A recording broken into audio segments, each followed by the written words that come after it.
Oh. Like Alexis Rose. Yes. Hello, David. You feeder. Alexis Palpatine.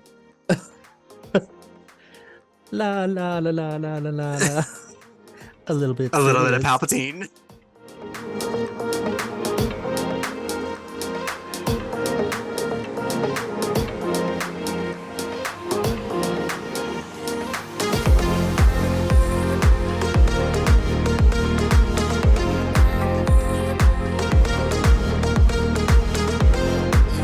Bright suns, and welcome to Star Gaze, where we're not only force sensitive, we're fierce sensitive. Yes. I don't know why I did crazy eyes. Right? Yeah. Feeling the fierce. You're feeling the Palpatine. Yeah. Oh God. Yeah, I'm still shiny. This was not. I should have. I don't know. Anyways, what's new? Oh gosh. Yeah, it's been like 3 or 4 weeks since we recorded something. Yeah. Well, which will no spoilers, but when we finally Mhm. do the episode on Yeah. Galaxy's Edge, I have finally been to Galaxy's Edge. I know. And we met up in person. Yes. Oh, Yes, we were in the outer rim together. Would have been so cool if we were able to record from via location, but Yeah, but we did next time. Next time. Yeah. We did it next time for Yeah. sure. Yeah, next time. That's awesome. Yeah, maybe we'll do that at our next recording session. We'll do Galaxy's Edge. Yes. Yeah, it's been a while since we recorded. Whoops. Life has been pretty crazy. People are sick, people passed away, all kinds of stuff. Spoiler alert, especially because it's November 18th today. We're probably not making the October 4th premiere date that we set for there is season, a slight chance season that's 2. not gonna happen. Life is super crazy. So there's been some production delays. There was also actors and writers strike, guys. Okay. Yeah. So I mean, it's hard. Really out of our control. Yeah. Didn't really impact us, but it was like I had nothing to watch, and I just don't feel like recording when that happens. Yeah, no, it's been a lot. So but we're happy to be back. Yeah, seems we're like rolling. Aside from the holiday season coming up, we should be on a normal recording schedule. So yeah, and I think we're actually oh well 1, 2, 3. Oh, never mind. I was like, I think we're almost done with the season. We're like halfway after today. But yeah, no, we're trying to make it happen. But yeah, I think for the most part, I have a new saber coming on Monday. I'm excited for that. So where did you get this saber? I got it from Damien Sabers, and I'll probably do a video unboxing and reviewing it. They're a fairly new company, so there's all kinds of saber companies, which sounds weird, but they make like dueling sabers, so you can actually duel with them and do stunts with them, and a lot of people do spinning like with sabers, like as a sport. So you can do it kind of like baton twirling, but Star Wars. Yeah. All kinds, and especially for cosplay and things like that. So they tend to just be higher quality, and I would say they're even better quality than the stuff you would get at Galaxy's Edge. So even if you buy character sabers from some of these places, a lot of times they're better. I have 2 my double-bladed white ones. We should do an episode on lightsabers. We can show off lightsabers. We should. I now have one to show off. So yeah, there we go. So I bought some from them, and they were the leading saber company at the time. And then, lucky for me, it seems like I ordered right when things kind of went south for them. Oh no! So like I waited. They have quality issues, or the quality? Well, the quality is sort of okay, but it didn't last long. They no longer work at all. My sabers. Oh wow! Okay. The rechargeable batteries, like you have to use like 4-in-1s, which are weird, and it was really bizarre. And I waited months. Like I waited months and months and months for these sabers, and I paid probably $1,600 for them. How many did you get? 2. Oh my God. Sorry. So expensive. So you have like a heart palpitation. I did.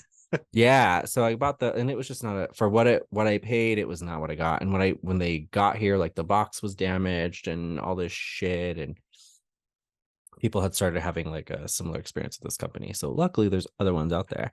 Damien Sabers is fairly new, so I've been waiting, but it looks like they've always had good quality stuff, and it's very affordable. Actually, you can get a saber there for $100.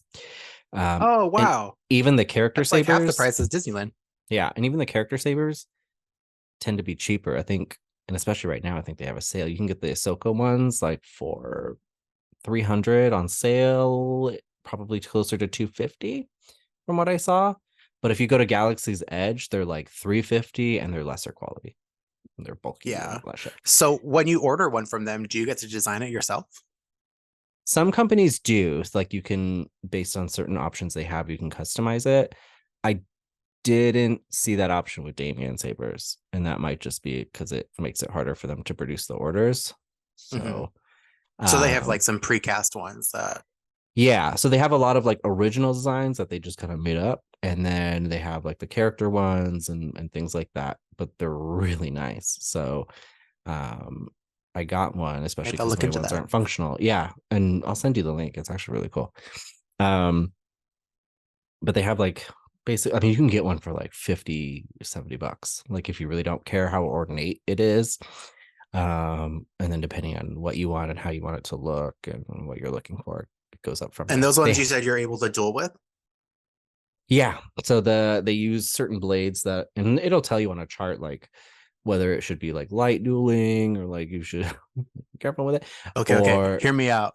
So idea, we both get dueling sabers. Okay. We both show up in the desert where you live, in our robes, and do a duel. That'd be fierce. Love it. Love that. And record it. Obviously for the channel. I was looking and I didn't know if I would be allowed to order it without getting divorced, but they had for like $560 a fully functional Inquisitor saber. Ooh. So like the ring spins and everything.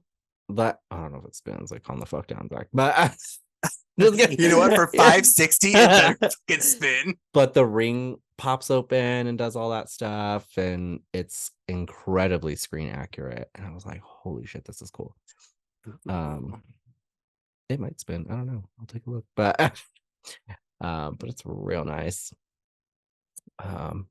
Yeah, so I'll send you a link. But I'm excited. I have one coming. It looks really nice. I'll put up a picture as we're talking. I'll put it right here. Yeah, so as we've been talking, it's been sitting here probably for the past 5 minutes right there. It looks real nice. But I'll do an unboxing video. And all doesn't insert a picture. Yeah, and I really need to put my other ones so you can see my other ones. But we'll do a whole episode. And we have Galaxy's Edge, so I'll show my Galaxy's Edge saber in there and all that good stuff. Anyways, none of this is what we came here to talk about. No. So, it's a good intro. What are we here to talk about, Zack? We're here to talk about my favorite, the Mac Daddy himself, Emperor Sheev Palpatine. Yes. Let me put him up.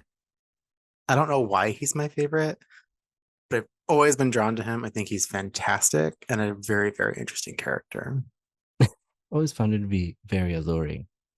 And a closet homosexual. He is Tom Cruise and you are Katie Holmes.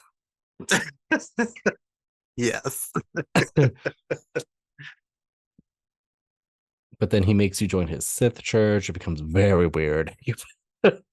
Yeah, and there's a lot involved in it. Some of for that.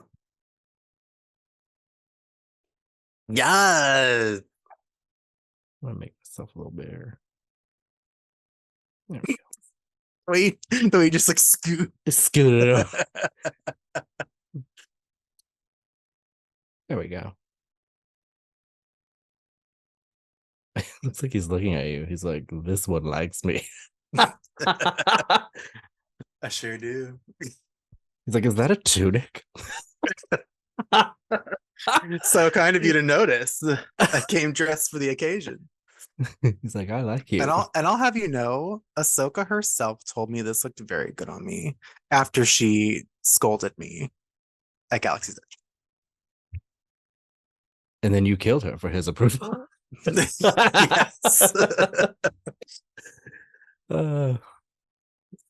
He's like, I like that you show initiative. It's just what we need. So, sorry, I opened another Pepsi and I was not done with the previous Pepsi, so now I'm like organizing my Pepsi structure. I hate when I do that. This is my second Coke Zero and energy drink of the evening. I might have a heart attack. I can tell. That's okay. You're bouncing off the walls. Yeah, I already finished that one. I should have, man, this would have been a good episode to wear my robes. I did not think this through. It's okay. For a bit. Focus.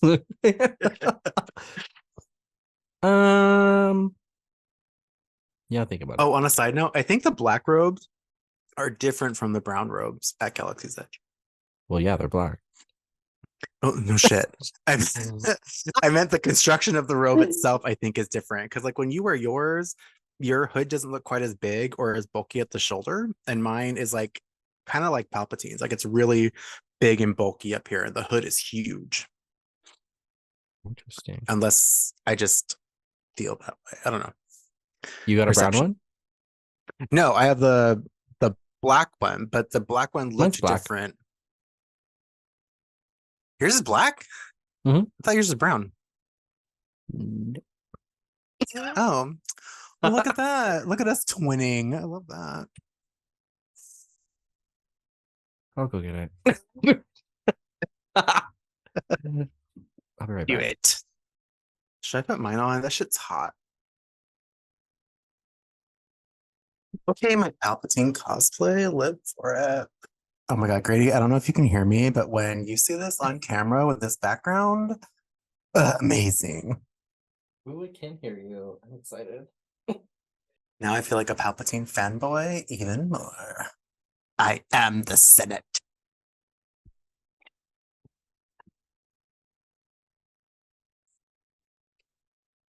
We're just waiting for Mitch McConnell to show up in black robes and destroy the Jedi and have a lightsaber duel with AOC.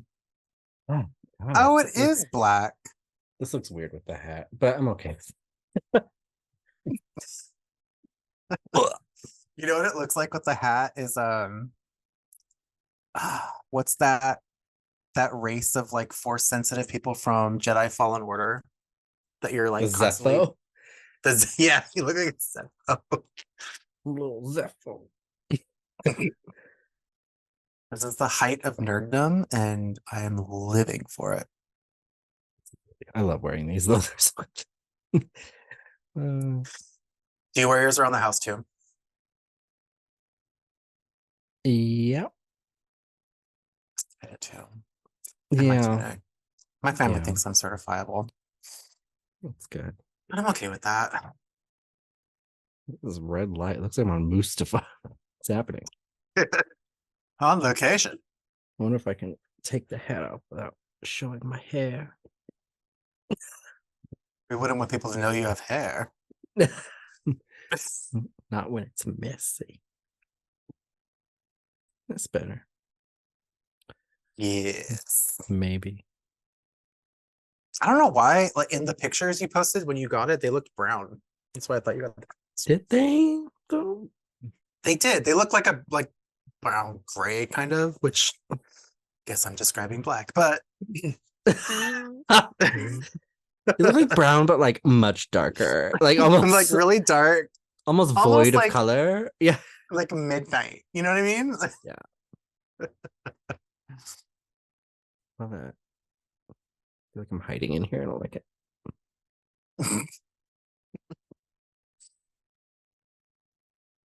Whatever. This is what we're doing. Now let's go over our plot to destroy the Jedi. Yes. Anyways, take us through Palpies. Do you want to start with canon or legends? Or Or are you going? Or are Well, you gonna blend them?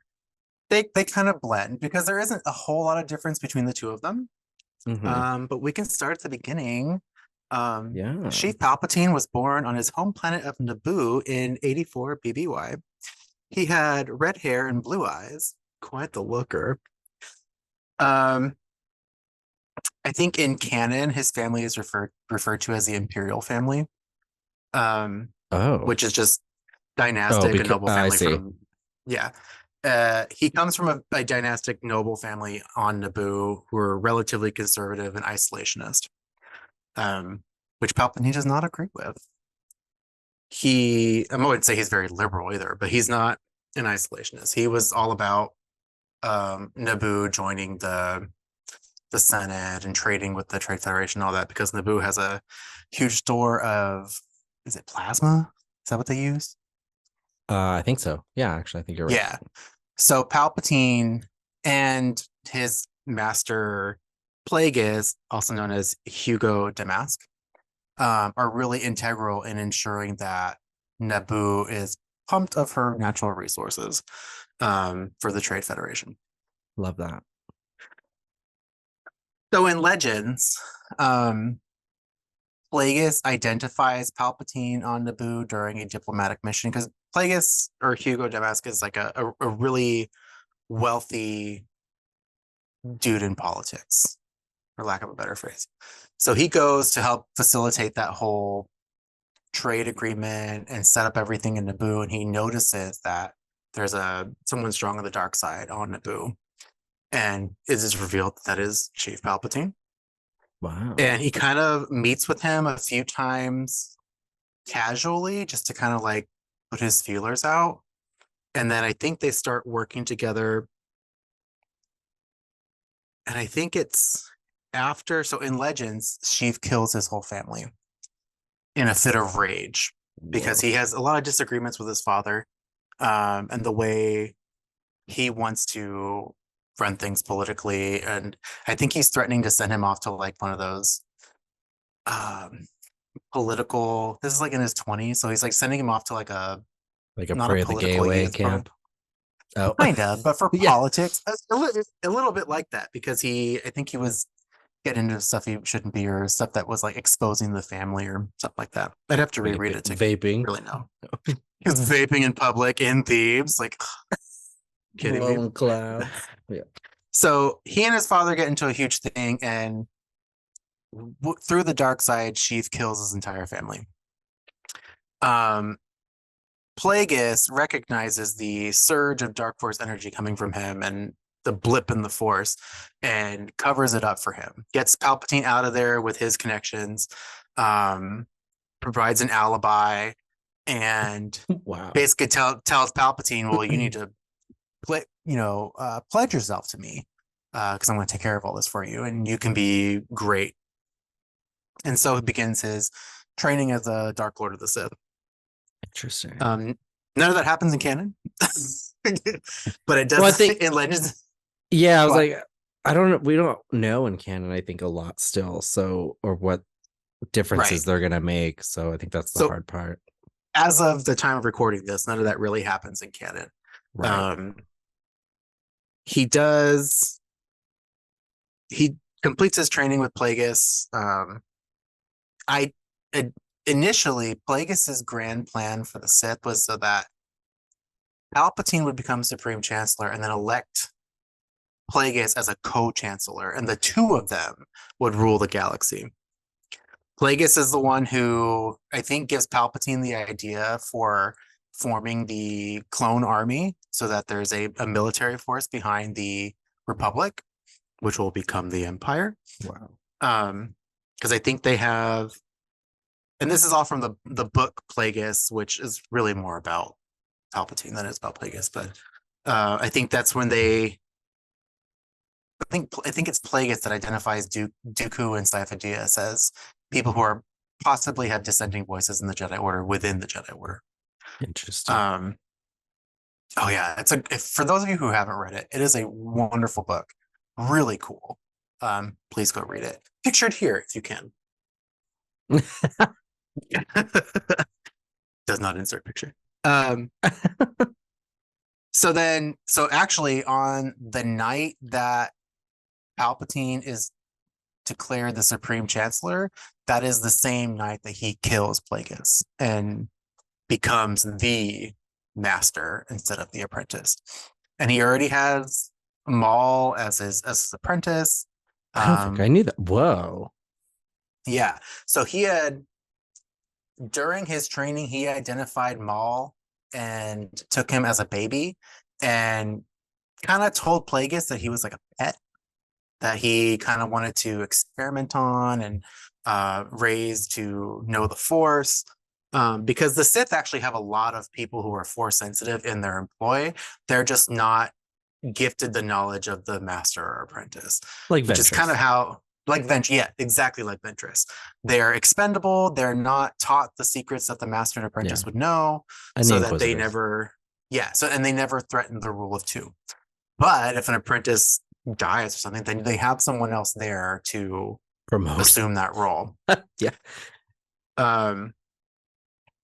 So yeah, and I don't think Plagueis really likes that he has Maul as long as he does. I think he sees that he's got an attachment to him and sees him as kind of like a son figure. Interesting.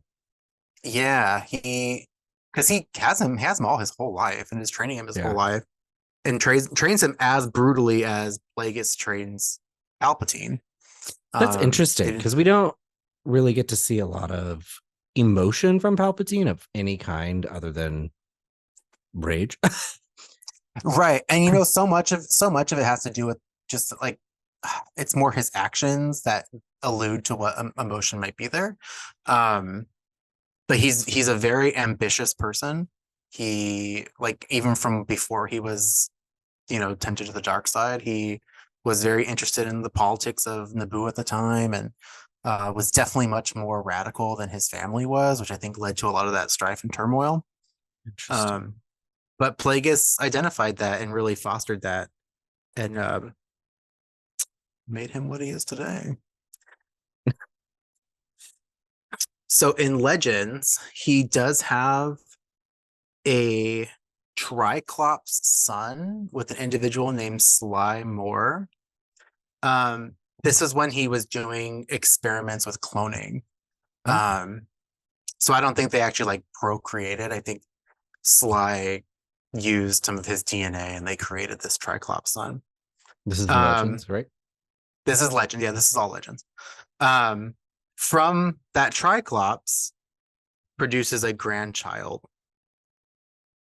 And in Legends, there are talks of like that grandchild being heir to the Empire after Palpatine is killed and all that kind of stuff. So it's almost like they kind of cherry picked a couple things from Legends to bring into canon. Because in canon, he has a son via cloning named Dathan or Dathan. If I'm saying that wrong, I apologize. And that is Rey's father. That is Rey's father, and he is not Force sensitive. But when Rey is born, she is recognized as Force sensitive, and that's why they hide her on Jakku. Yeah. But yeah, that's his general. I mean, everyone knows his timeline in the movies. He quote unquote dies in Return of the Jedi and comes back. But yeah, it's like there's so much to him, but also like not a whole lot timeline wise in both Legends and canon. That's interesting. It is. I think that's kind of what makes him a really interesting character. Yeah. That's kind of my crash course Legends on Palpatine. Yeah, because we don't really, I mean, especially in the original, we really don't spend any time with him, to be honest. No, he's just the evil emperor. Yeah, and for the first two movies in the original trilogy, he's really just kind of like, I mean, in A New Hope, he's mentioned in one line, and that's it. In Empire, he has that one scene with Vader, and that's it. And then he's obviously, and that's like him as a hologram, right? It's not even like him. Yeah. And then Return of the Jedi, he's obviously more prominent, but even then, he's just kind of like the evil guy in the chair. He's the final boss fight, and that's it. Right. So and I think purposefully so, even in the prequels, they don't really humanize him much. No, it's more just like a dark shadow, really. Yeah, and he does this like for different reasons, but I think he does this like Anakin Vader thing where he keeps those things very separate Mm. until obviously he has the Empire and he's done what he needs to do. But it's just interesting. So even like like when we meet him personally as Sheev Palpatine, we know him as a politician and nothing more. Like, right. We know nothing about, and other than him being a Sith on the side, we don't really know his motivations, like how he got there, why, or why he's doing what he's doing. So it's interesting. And his relationship with Maul, I never really thought about it other than like he grabbed Maul as a baby, and I just really thought that was just kind of like a part of his master plan, and I didn't really think much more of it. But you're right, they spend a lot of time together, and he probably does feel a certain way about Maul. Yeah. Because, Plagueis really keeps him at arm's length, but I think he gets the idea of experimenting with the Force and cloning from Plagueis, because Plagueis is really interested on Right. that whole preservation of life bit and how I can make myself immortal. And I think the idea was that they would have figured that out by the time they become co-chancellors of the Republic and take over as rulers of the galaxy. Um, but Sidious decides, I have everything I need. I don't need anything from you anymore. Because when Plagueis dies, Plagueis had already arranged that everything he owns is transferred to Sheev.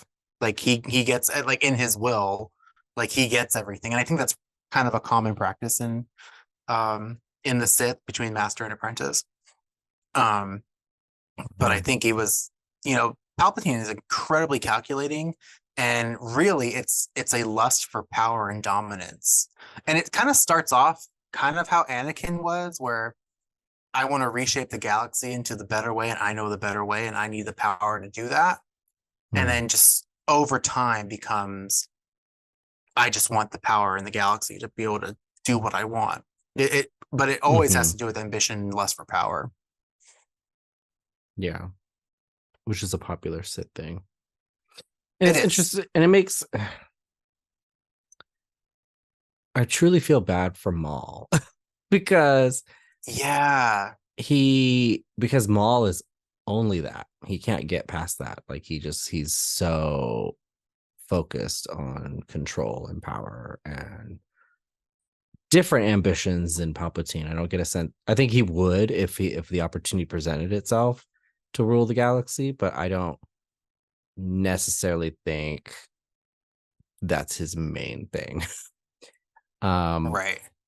It seems like he just kind of does things because that's just kind of how he's been trained to do things.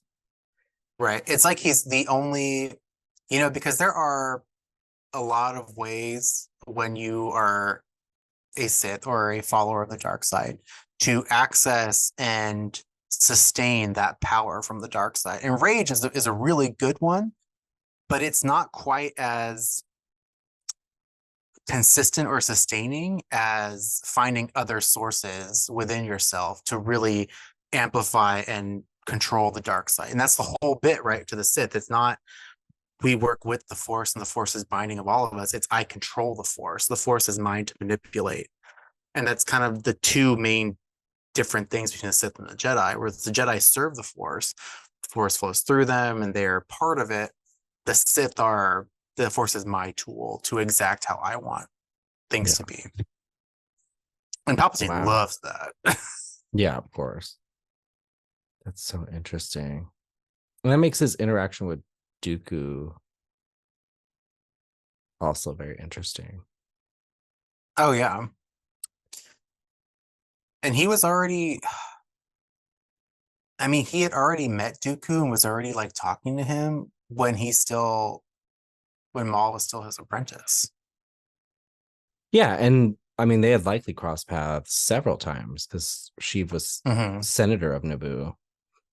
Yeah, and she was so good about masking his dark-sidedness from the Jedi, like in the presence of Jedi. Like his first, I think he goes with Plagueis because Plagueis is also a like a not a senator, but he's a moon, so he has a lot of money. He's like, you know, the banking clan and all of that. He's very connected.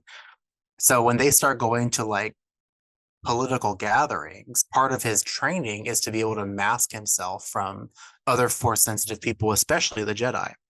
Yeah. And Dooku is one of the first people, it's either Dooku or Sifo Dyas is one of the first people he meets as a young politician next to Plagueis, who he has to work on disguising himself from. He's really good at it. Wow. He's so cool. He's just, I don't know what it is. It's just his ambition, his journey to obtaining absolute power, and how calculating he is. It's both scary and fascinating. Yeah, it's just, I don't know, man. Especially, I just think about, because there's so much we don't know about him prior to Phantom Menace, and then in between Phantom Menace and Attack of the Clones. Like there's this weird like lack of information, especially in canon right now. Right. Yeah. Of what that really looked like for him. So that interaction in Tales of the Jedi where, and I'm sure they're, in the grand scheme of things, they're probably still pulling a lot of that from Legends. That vibe that Dooku was working with Palpatine, at least in some capacity, long before becoming his apprentice. And the idea that they lose their apprentices at the same time. Because they essentially like almost kill each other. Well, Obi-Wan cuts Maul in half, but they die, they go away in that same battle. Right. Yeah. And Dooku is very upset about it, and he's very hurt by it. And then there's this interaction where Palpatine says, well, you lost an apprentice and so did I. What are you bitching about? Right. Yeah. Which seems very cool. I think cold. at that point he's trying to find his number two because Plagueis is dead, and he needs to. I think. Wait, is he dead at that point in Tales of the Jedi? He's not Chancellor yet, right? Because that's right after Phantom Menace, and he isn't made Chancellor until. No, he is. He's made Chancellor he is. halfway through Phantom Menace. Oh yeah, so he just killed Plagueis then. So he's like, okay, I'm head honcho. Now I'm gonna find me a good apprentice. And I think for all intents and purposes, Dooku was that guy after Maul was killed. Yeah, and I'm sure he knew that. Wow.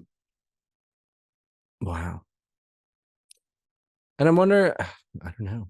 I wonder if he felt a certain way about losing Maul. He probably did. I mean, especially, and he probably, if he did, embrace those feelings, because loss and anger and frustration, those are excellent wells of power for the dark side. Yeah. There is a bit in Plagueis that I found really interesting where he and Sidious are doing like a meditation together, which they did a lot as Master and Apprentice. And you know how there's that theory that like Palpatine created Anakin because he was like Jesus into the world. Right. So I think what is alluded to in that book is that is the moment when Anakin is created, because it's around the same time period. There's this huge ripple in the Force that they feel accessing the dark side, and then it's kind of an ominous, like they feel like something has happened, but they don't know the ramifications of their actions, kind of thing. Really cool. Whoa. Yeah, I feel like that's what they were alluding to, and I think that'd be really neat if they were. Then Anakin is like a Force baby. Yeah. Created by the dark side to bring balance. That is, I think, essentially what he is. But yeah. Yeah, that's wild though. Now, whether or not Palpatine recognizes that that's what Anakin is when he first meets him, or if he just senses the Force is strong with him, I don't know. But yeah, it's really cool. I would love to see them do more with Palpatine. Like, not necessarily like going. I mean, because he's dead now in canon. But I would love to see some background on him. Yeah, I mean, I do like that idea that Anakin being naturally created by the Force, but in response to what Palpatine and Plagueis are doing. I think that's wild. Right. Well, and that would make sense too, right? Because the Force is, you know, intention is to remain balanced at all times. So if the scale flips really far to one side, it's going to try to correct itself. Yeah. And And maybe that, Anakin was that correction. and which is why now, like, their bloodlines are almost bound together, which Mm, is wild. so cool. That's Such a blowing my fascinating mind. character. Um, I want to know, do they mention in Plagueis like what, like, why wasn't he discovered by the Jedi for his potential? So I was kind of looking for that because I know like why he wasn't identified as a child on Naboo. Mm-hmm. You know, I don't know if they do mention that. They may. I'd have to go back and look, and I probably should have. But um, I think there is a question that Plagueis poses as to why he wasn't identified when so little. But also remember, Naboo wasn't really part of the Republic at that time. Yeah, I When suppose she that's would have true. been when she would have been young, like the Trade Federation weren't really there yet. They were still a very neoclassical, although still advanced, but still like a classical society. Mm-hmm. So the Jedi may not have been probing Naboo for force sensitive users. I want to see how they handle this in canon because prior to the prequels, the way the Jedi operated, they were never really at the temple. Like, they were never really grounded anywhere. They were always roaming, like Ahsoka is essentially when we meet her in her show. They're roaming. They live essentially on a ship. They live very simply, and they just kind of roam around to wherever they're needed. And then organizationally, they had specific scouts that would do that and just kind of roam around the galaxy and sense for and seek. They would call them seekers and seek Mhm. for sensitive children to recruit and all of that stuff. And yeah, it's fucking weird. I don't like this. Um, What the red? no, my hair, it's all crazy. Oh, Um, but and then the High Republic, they're supposed to be like peak, like they're the on top of their game. Um, and I think they're already kind of interacting with the Senate at this point, but in a way that is not superseding their roles as Jedi, if that makes sense. So they would still be yeah. seeking these people in the same way. So I'm wondering, and maybe that's just part of the High Republic ending and the Jedi we Well, get. also his don't forget his family was extremely isolationist, and if she was the only son, there, I mean, they had great reason to keep him from the Jedi. Like even if they had shown interest, they could have just said no Yeah. or tried to keep him secluded from that kind of stuff. Because then who's gonna pass on the family name and Right. do all that? When does the High Republic like how far before like Phantom Menace is the High Republic? Um,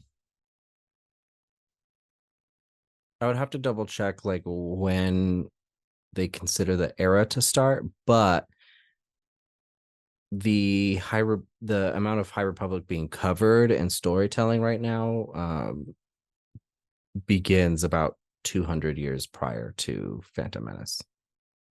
Okay, because in the books I'm reading right now about Bane in Legends, the the Jedi the Jedi are already involved with the Senate in Mm-hmm. politics. Like they Mm-hmm. assign as protectors for like chancellors and um, are essentially the military backbone for the Republic versus the Brotherhood of Darkness at the time, which is the Sith before Bane establishes the rule of two. Um, so they're already kind of like playing a hand in military conflicts and politics and stuff in that time. But I don't know how far ahead that is in of like Phantom Menace on the timeline. Interesting. Because Yeah, they have like the temple, they a couple of like the Jedi generals are have their flagships, but are also based and have offices as masters of the temple. interesting. Yeah, it's Um, cool. yeah, so and I don't know if they're gonna change that and what they consider to be the old republic now in canon. Mm-hmm. But in the High Republic, they're they're not acting as any type of military. They work with the Senate because it's easier for them to help protect the galaxy. So Right, they're like they've peacekeepers and right, so they've reached their hand out and they have a relationship where like if you definitely and to a certain degree that's the what Obi-Wan and Qui-Gon are supposed to be doing in the beginning of Phantom Menace, where it's like we're not policing on behalf of the Senate, but they've asked us to come talk to you as like an outside party to mediate whatever's happening. Um, mm-hmm. and that was mainly their role. And they had like Starlight Beacon, for example, where they were exploring the rest of the galaxy. A lot of the galaxy we meet in the prequels, a lot of those planets and systems and stuff haven't even been discovered yet Mm-hmm. at that time. So it's like this time of also like great expansion. So Right. um but it's a very, very peaceful time. So they have this relationship, but they're not actively really doing anything like that with them, which is weird. Yeah. And I think in the first Bane book, they there's an exchange between the two of the Jedi. I think it's Jedi Grandmaster Hoth and someone else where they talk about like we weren't we weren't always a military faction. Like we at one point just did what you said. They traveled the galaxy and sought out injustice and tried to enforce peace where they could and help people. Mm-hmm. Almost more like a monk society, but Yeah, traveling monks. yeah, um, yeah. And so they, I mean, even in canon, like Sheev is considered to be born as the High Republic is kind of ending. So I'm just wondering kind of what the impact was. Like, was he just missed by them? Is that a result of the Jedi kind of losing what they were supposed to be doing? Yeah. Or what that is. And I've seen like fan theories like that he was discovered and passed on for some reason. Um which I don't know how that would fit really in, but um Well, I did always thought that was interesting. weren't there cases where like if they were discovered too old Mm-hmm. or Yeah. like they would just say that maybe something like that happened.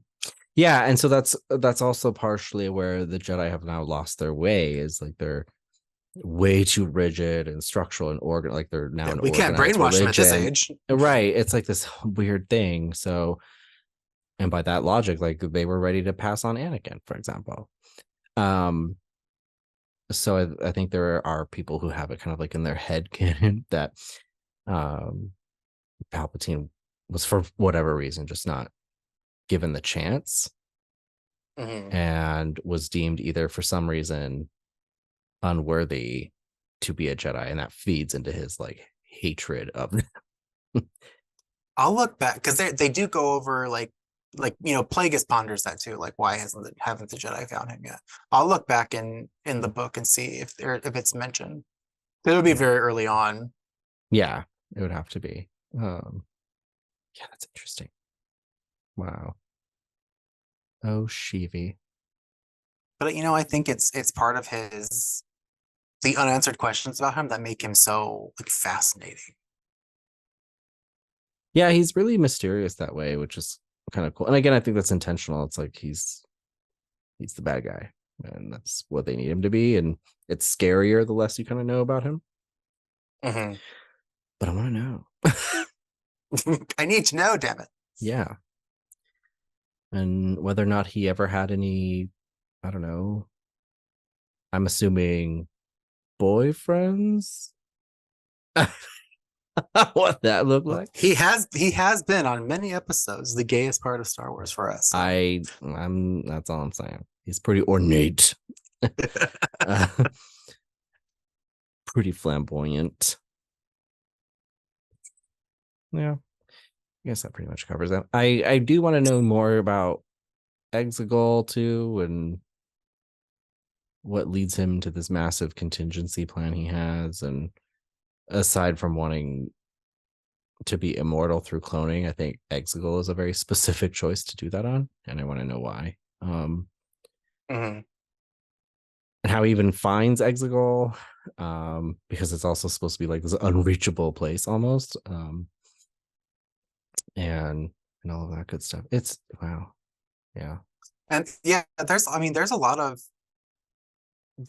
of historical Sith planets that they could have chosen. Exegol's are interesting choice. yeah. Because I mean, so far I haven't seen it in the novels I've read. Like with Bane, I'm gonna do Raven next.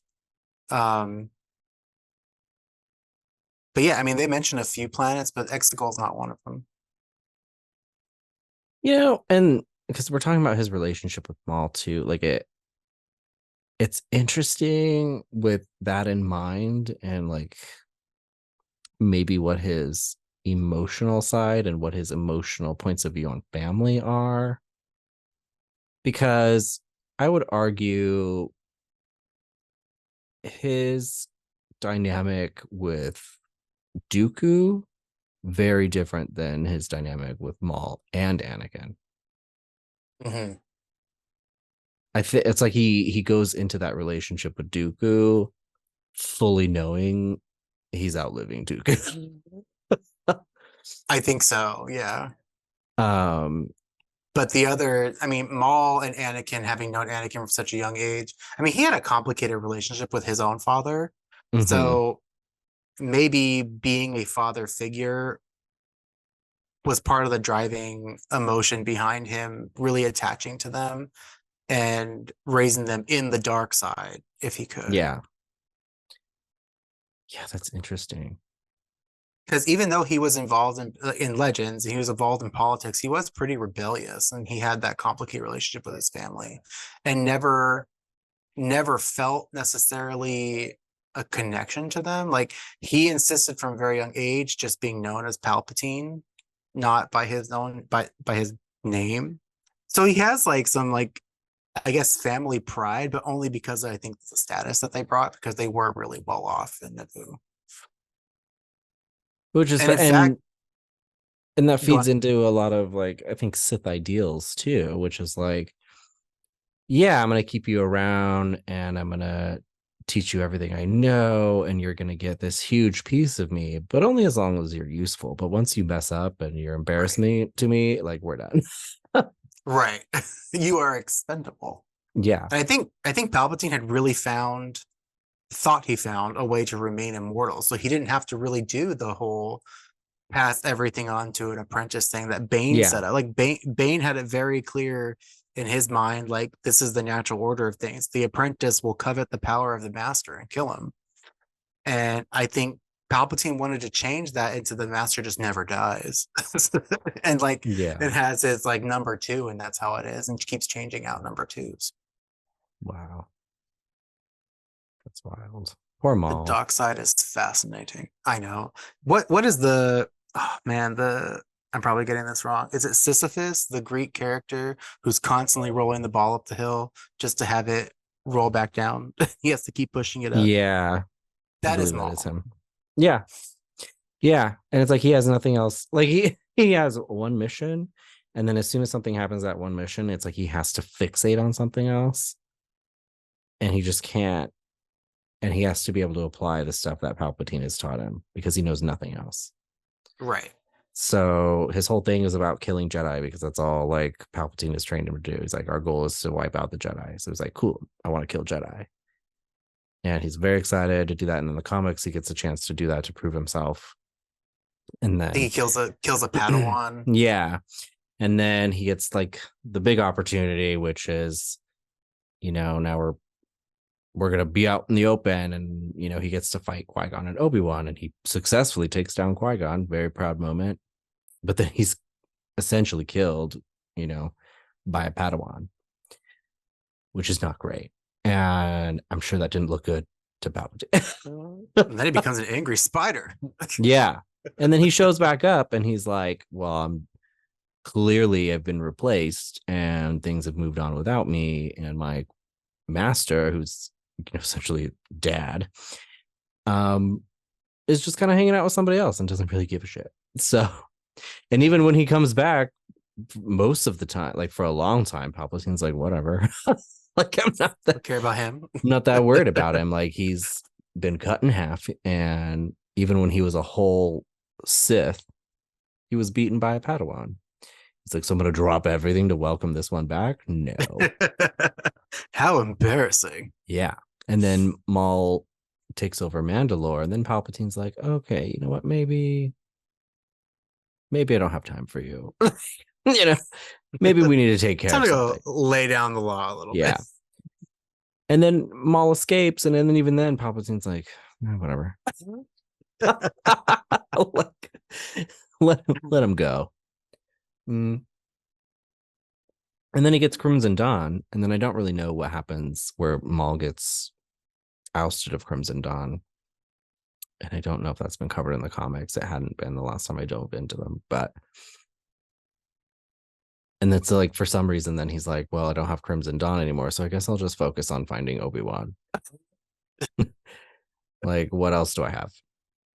Right. And if I don't have revenge and hatred, there's nothing else for me to do. Yeah, and he truly can't get beyond that, which is really sad, because I think, especially toward the end, now we're just talking about Maul. I don't know why we're doing that, but I truly think it's Palpatine has made him this way, and it makes me really sad. But right. Toward the end of Maul's story, I really think he just really doesn't know what else to do. But there's a part of him that is inclined to maybe do the right thing, even if it's for the wrong motivations. Where he's like, he's like, so it looks like my master's actually going to pull this thing off. And he's like, now that I'm not with him, I'm realizing how bad that might be. So, well, yeah, because he tells Ahsoka, like, in their last battle, like, shit's about to go down. Yeah, and he's figured out the whole thing, so he lays it out to her, and he's like, look, like, we can do this together, like, let's just go do it. And I think they might have had a chance, honestly. And especially if they had ran back into Obi-Wan and Maul had been able to put his shit aside, I think, because it sounds like he was trying to lure Obi-Wan. He's upset that it's Ahsoka. Right. But he's not luring Obi-Wan there to fight him. He's like, I want you to be here. I want you to bring Anakin, because we need to kill this bugger. Because guess what? Because he's the key to everything. Yeah, because shit's about to go down, and you and I need to be united. So, which... And I feel like Ahsoka was so close to, like, she was seeing it. Oh, she was. She had. I think she kicks herself. But then even when he pops up in Rebels, it's like he's at the Sith temple because now he wants to take down. He knows he can't take down Vader by himself. But if he's going to be powerful enough to do something, then he needs the temple. Right. And then Ezra shows up and he's like, okay, well, then I can take this kid and then we'll do something about it. But then ultimately, I do think, like, if once that power vacuum opens up, Maul was like, well, then I'll just step into it, because now that's all I know what to do. So, right. Which is just really sad. It is. Palpatine ruining lives since 84 BBY. Yeah, he really messes things up, man. Whoa, woof.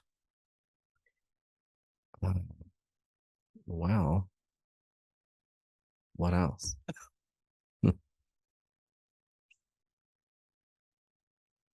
I think that's it for Palpatine. Good old Palpies. Well, I hope we get to know more about him.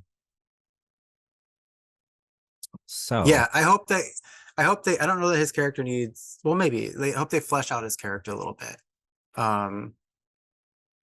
And kind of dive into that. I mean, I feel like so much of the the canon stuff out is Jedi and their journey, and with the exception of Maul, like it would be cool to see the dark sided, not point of view, but what that journey is like too, without it being Anakin or Maul. And that's where I'm excited about the Acolyte, because it's a High Republic show. Sorry. And I believe we are following a dark side character while we do that. So sick. It's gonna be really cool. Yeah. So I'm excited for that. What is the gayest part about Palpatine? So we mentioned this before. Palpatine has an impeccable sense of space fashion. Yeah, he is nothing if not just absolutely glamorous.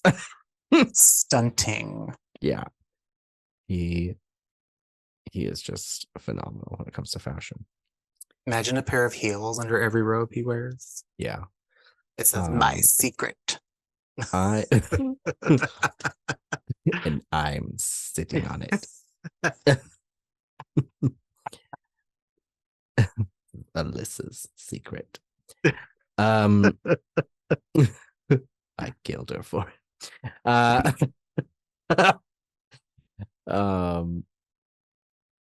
think for me, the gayest part of Palpatine is when he had sex with all those men, you know. I'm just kidding. He's got a play chamber somewhere. That's all I'm saying. The audacity. The gay audacity of Palpatine. The gumption. No, he's super fierce. This was a lot of good information. Good chat. Good job, Zach. Yeah, thank you. I was so proud to present some of this information because I did some extensive research about it. So yeah, hopefully I'll be bringing you guys more Legends content as I discover it for myself. Yeah, and we got to wear these cool robes and talk about them. Yes, because Henny, this needs to become a thing. Like, what is fashion today? And I mean, I can go to Safeway like this. Like this fabric, can you believe? I mean, it's just wow. Can you even? Yeah, I know. And to be following in those fashionable footsteps. You know what? I've been seeing in the news lately that there are several volcanoes that are on the verge of exploding and ruining Earth's climate as we know it. But if we get sent into another ice age, you can bet your lucky stars I'm wearing this shit every fucking day to stay warm. I might even retreat to some woods to scare some local children and become folklore. Whatever. I'm going to look really cool. Love it. I'm into it. All right. Do it. Do it. Do it. You know, in honor of today, side fact, I saw, you ever seen those things on like on Instagram or something? It was X quotes that you could use in bed, and it was Palpatine quotes that you could use in bed. Like, do it. I am the Senate. Okay. I'll send it to you. It's funny. I like it when he walks around like this in the picture. It's like my carpal tunnel's flaring up. You ever catch yourself, especially wearing these, you ever catch yourself walking around like that? Like, oh. Like Alexis Rose. Yes. Hello, David. You feed her. Alexis Palpatine. La la la la la la la la. A little bit of Palpatine. Oh yeah.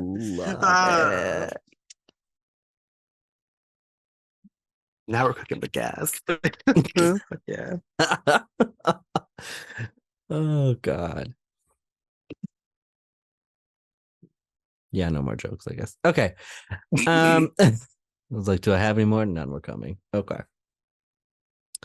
Well, this was a fantastic episode. I'm so excited that we got to cover him, and I'm sure we'll eventually cover him some more.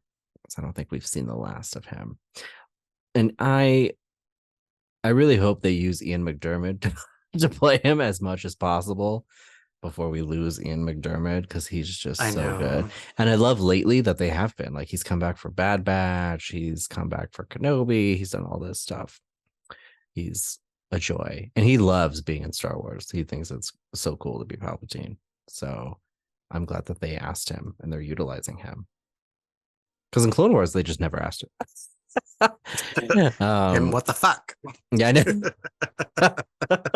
Sitting at home in his robes, cosplaying. Yeah, just biding his time. He's like, someday they will come for me.